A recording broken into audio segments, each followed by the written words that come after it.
I now give the floor to the distinguished representative of the Marshall Islands to introduce an address by the head of state.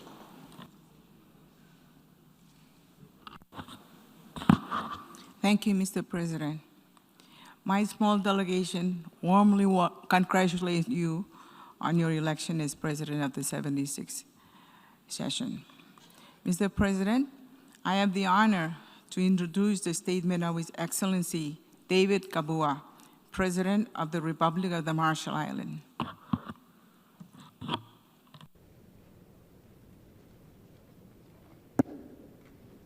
Mr. President, Mr. Secretary General, Excellencies, it is my great pleasure to bring you the warm greetings of Yahweh from the Republic of the Marshall Islands. Small and vulnerable nations, such as my own, are in dire need of a stronger United Nations. While we are not naive to the typical challenges facing us all, we cannot forget that the UN was created not only to be inclusive of global diversity, but also to ceaselessly work to achieve common ideals of democracy, free and secure societies, and basic universal human rights. If we cannot remember the mistakes which led to the last century's open global military conflicts, then my fear is that we are doomed to repeat them. Leadership must come from all who are committed to act, small and large nations alike. We cannot abide by attempts to rewrite the script on universal human rights, and my own Pacific Islands region faces an emerging security threat in the form of geopolitical competition by the world's largest powers. Are we again to be caught in the middle of a tug of war? Throughout my nation's young history, we have remained true to the pursuit of an independent and free democracy which assure basic and individual human rights, even as we tackle steep development challenges. As island leaders, we must remain firmly in control of our commitment to a free and open Indo-Pacific and stand apart from any who would seek to have us trade our core values for easy inducement. I welcome the recent Japan-Pacific Islands Defense Dialogue as a key confidence-building measures against authoritarian influence. Yet, it is an open question if the UN and international community can adequately speak to this emerging threat, and if our closest traditional partners can answer our call with a true partnership which goes well beyond media statement, but which makes a dramatic difference in our local communities. Mr. President, the Marshall Islands remains committed to building a stronger Pacific Islands region, one which can answer to these deep challenges to democracy, security, and development, including the threats of rising seas upon our low-lying atoll nation. Yet, the means to address this must be through institutions which place our voices and leadership aspiration equal among others. We cannot take a backseat to our own affairs. Even as the Marshall Islands is currently transitioning away from the Pacific Islands Forum under the final authority of our Parliament, we also are committed more than ever to join action which advances democracy, security, and human rights in our own region. In this regard, I welcome the strengthening of the Micronesian Presidents Summit in the North Pacific, and we look forward to forging a common voice which addresses emerging security threats and directly reflects the shared values of our cultures and democratic constitutions. Mr. President, I support the firm commitment by the UN Secretary General to advance UN system reform discussions into clear management action. I want to underscore the urgent need for tangible and text-based efforts towards UN Security Council reform. I am particularly pleased to support the opening later this year of a new UN multi-country office in the Federated States of Micronesia, dedicated to serve the 5 North Pacific Island countries. This is a vital opportunity to strengthen the fragile bridge between national and global goals and affords the international system a key opportunity to focus on the unique structure of our nations. We welcome the increased focus by the United Nations and commit to doing our part to better integrate UN-level assistance into national planning and implementation. In particular, I also emphasize the importance of including practical assistance to address nuclear testing impacts within the upcoming UN Sustainable Development Cooperation Framework. Mr. President, we gather at the United Nations still in the midst of the global pandemic on COVID-19. The international community still faces deep challenges to upscale international cooperation to supply and distribute vaccines, particularly to the most vulnerable peoples. However, I am pleased to report our own robust success towards the goal of achieving vaccination of nearly every eligible person in our nation. In particular, I wish to thank the United States of America for its strong and early outreach to ensure that the Marshall Islands was not left behind in vaccination efforts. We proudly remain COVID-free, even as future risks remain great.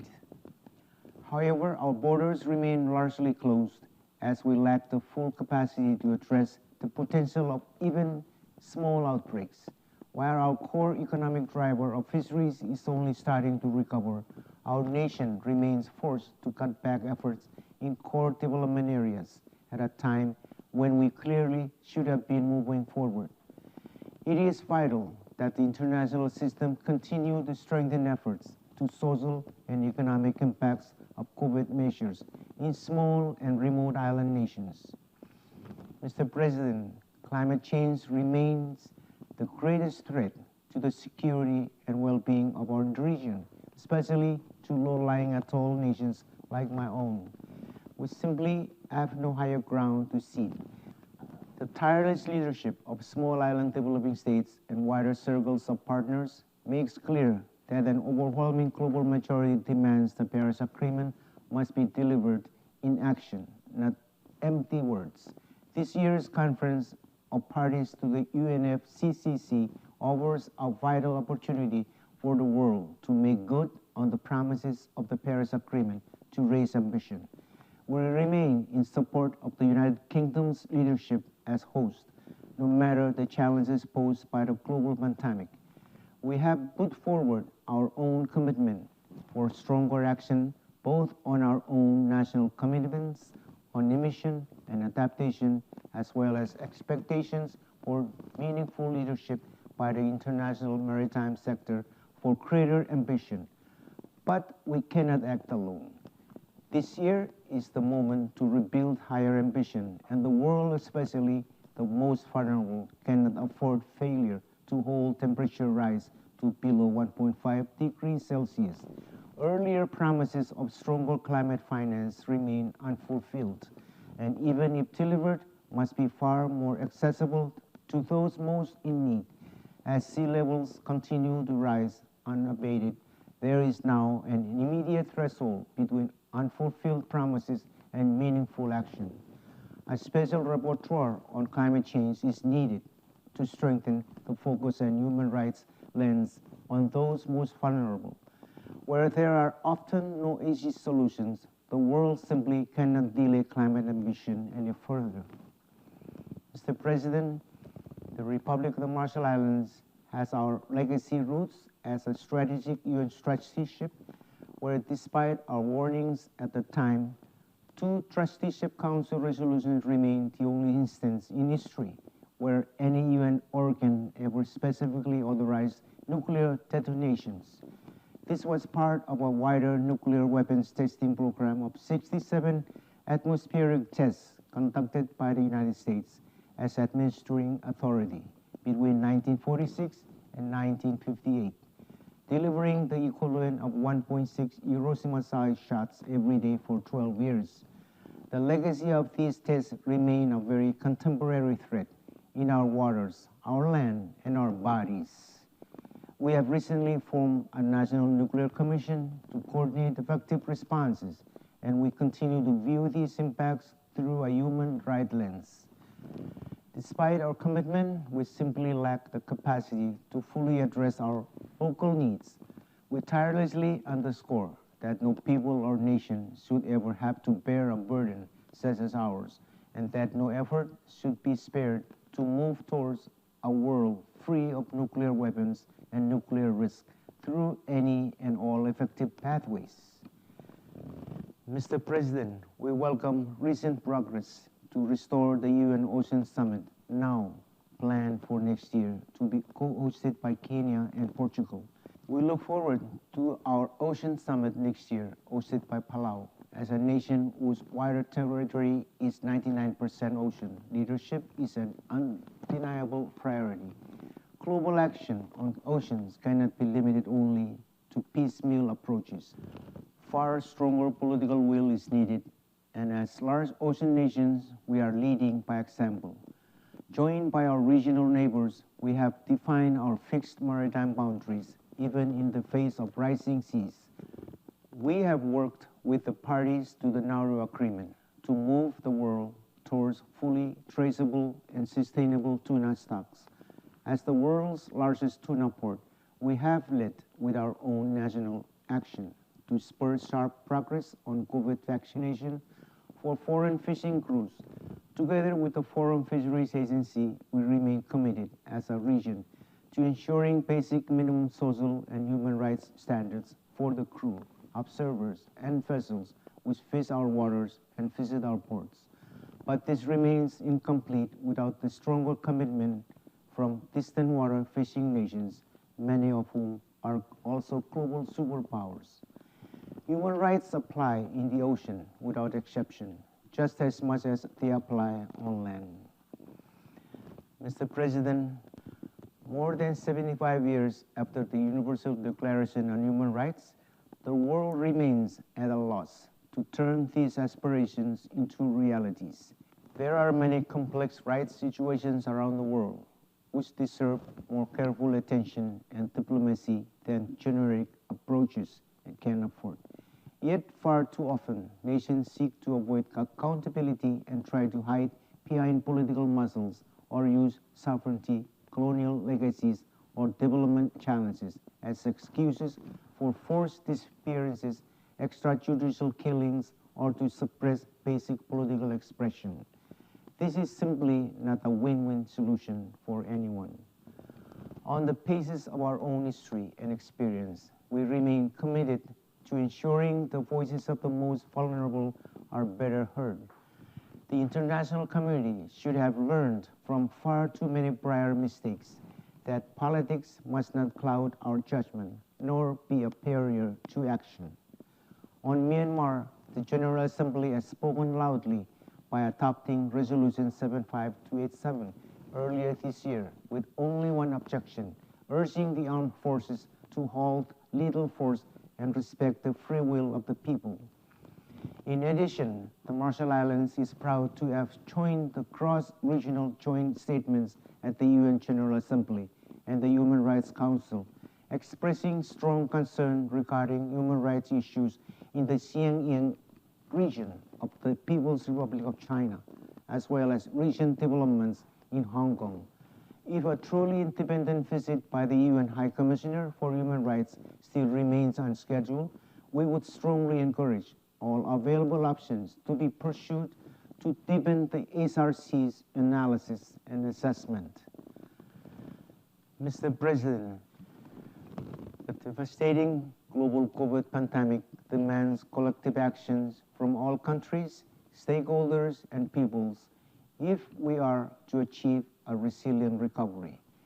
The democratic government of Taiwan should be allowed to participate in an equal and dignified manner within the UN system, including the WHO, ICAO, and the UNFCCC, as well as activities related to the SDGs. There is absolutely nothing in General Assembly Resolution 2758 which prevents this inclusive approach, and this resolution affords nothing to hide behind, as it expresses no position on Taiwan. As a people-centric institution, the UN cannot ignore the Taiwanese people or continue to use their nationality to exclude them from attending public meetings or public tours of its headquarters. The shameful silence must end. Mr. President, to effectively address the grave challenges before us all, the international community needs stronger leadership and true commitment to human rights and security. It is evident to all that a major course correction is required to rebuild political trust and cooperation. Yet, this challenge also offers a vital opportunity to reshape the world closer to the common values of democratic freedom embedded in the UN Charter. Thank you, and kumol dada.